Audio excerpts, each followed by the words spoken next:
بسم الله اللهم صل وسلم وبارك على سيدنا محمد وعلى آله وصحbihi وسلم تسليما كثيرا. Amma ba'd, testemunho que não existe divindade que merece adoração a não ser Allah subhanahu wa ta'ala. Testemunho que Muhammad é seu servo e mensageiro, enviado como orientação para toda a humanidade.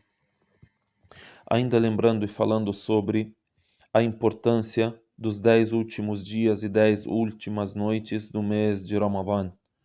É narrado que o Nabi alayhi salatu wassalam كان يجتهد في العشر الأواخر من رمضان ما لا يجتهد في غيرها. É narrado que o profeta Muhammad sallallahu alayhi wasallam se empenhava nas 10 últimas noites, 10 últimos dias do mês de Ramadã, de maneira que não fazia em outra época. Ou seja, é uma temporada, uma época de dedicação total à adoração a Deus Altíssimo seja. A pessoa pode ter condições de fazer isso, outras pessoas têm menos condições de fazer.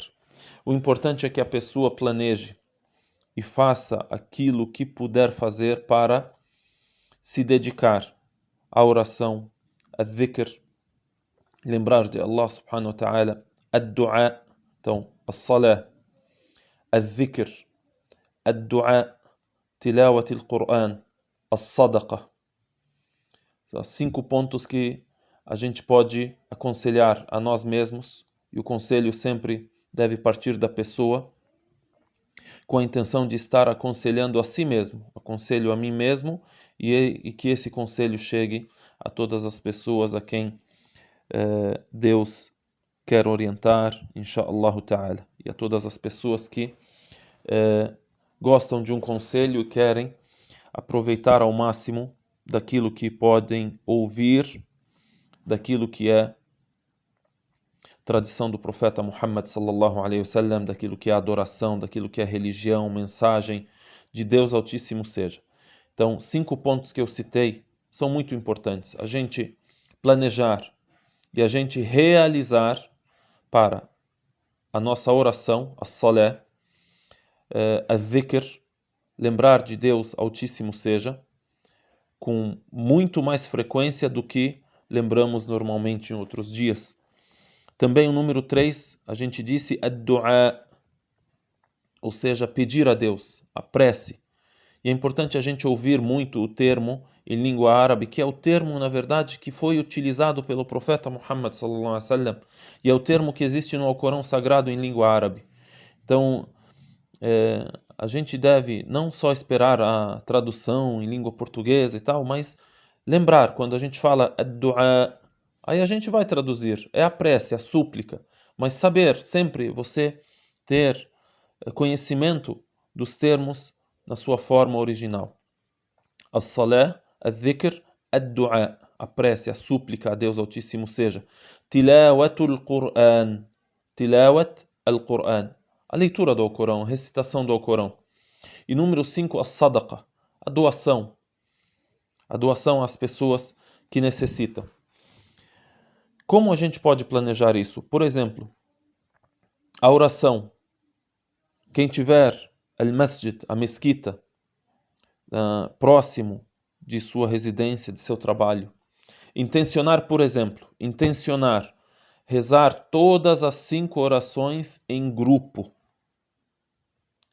Rezar as 5 orações em grupo na mesquita. Né? E como a gente disse, não são todas as pessoas que podem. Por exemplo, as irmãs que têm os seus afazeres domésticos e que até também para a mulher a oração em sua casa por causa de tudo aquilo que ela tem de afazeres domésticos, o profeta Muhammad sallallahu alaihi wasallam citou que a oração dela em sua casa é melhor para ela. Então, é uma situação. Então, que ela também intencione que irá rezar as 5 orações em seu devido horário e no começo de seu horário. Por exemplo, no que diz respeito à oração e a dhikr, que é lembrar de Deus Altíssimo seja, dizer Subhanallah, Alhamdulillah, Allahu Akbar, La ilaha illallah, La hawla wa la quwwata illa billah. Os irmãos que nos ouvem, que não têm o costume de repetir isso, ou por exemplo, são muçulmanos ainda novos no Islã, essas palavras também que sejam treinadas e sejam repetidas, né? Um exemplo entre a oração e a dhikr, por exemplo, quem reza na mesquita, se nesses dias, por exemplo, você planejar e intencionar e realizar o seguinte, que é um conselho do profeta alaihi salatu wassalam, e o qual ele citou uma recompensa para quem fizer isso. Disse, quem rezar a oração da alvorada. O que é a oração da alvorada? A oração que é às 5:30 da manhã. Sim, rezou em grupo na mesquita. Quem rezar a oração da alvorada em grupo na mesquita e depois sentar a lembrar de Deus ou a adorar a Deus de outra forma, leitura do Alcorão, por exemplo, então, e sentar a lembrar de Deus Altíssimo seja até o sol nascer, né? E depois reza 2 rak'ah, aí será escrito para essa pessoa uma umrah e um hajj. Aí o profeta disse assim, tamma, tamma, tamma. Será registrado para essa pessoa que dedicou essa parte de seu tempo em adoração a Allah subhanahu wa ta'ala, uniu entre a oração da alvorada em grupo e entre a dhikr e o empenho na leitura do Alcorão ou no aprendizado de alguma coisa relacionada ao Alcorão nesse horário, até o sol nascer. Deus registra para essa pessoa um hajj, ou seja, a peregrinação. Imagina a pessoa, que empenho ela tem que fazer para peregrinar. Então, um hajj e uma umrah, e uma visita a Meca e al-Kaaba, al-Musharrafa, em outra época, que não é a época da peregrinação, aí o profeta disse, completos, completos, completos. Deus registrará para essa pessoa um hajj e uma umrah, completos, completos, completos. Disse, tamma, tamma, tamma. Que a pessoa tenha, por exemplo, nesses dias, a intenção e pratique a dhikr. Diga, olha, eu vou dizer durante esse meu dia 100 vezes Subhanallah, 100 vezes Alhamdulillah, 100 vezes Allahu Akbar. Eu sei que a pessoa que está acostumada a rezar as 5 orações, reza na mesquita, por exemplo, depois da oração tem o adhkar. Essa pessoa já fala essas palavras e lembra de Deus com هذه الأذكار, que são as palavras que mais Deus gosta, mais de 300 vezes por dia. Se depois de cada oração eu digo 33 vezes Subhanallah, 33 vezes Alhamdulillah, 33 vezes Allahu Akbar, como é a sunna do profeta alaihi salatu wassalam, e como a gente aprendeu e realiza diariamente, são 5 orações. Aí já estará a lembrar de Deus 500 vezes no dia, né? Mas ainda nesses dias, nesses 10 últimos dias, que a gente faça isso com mais frequência ainda.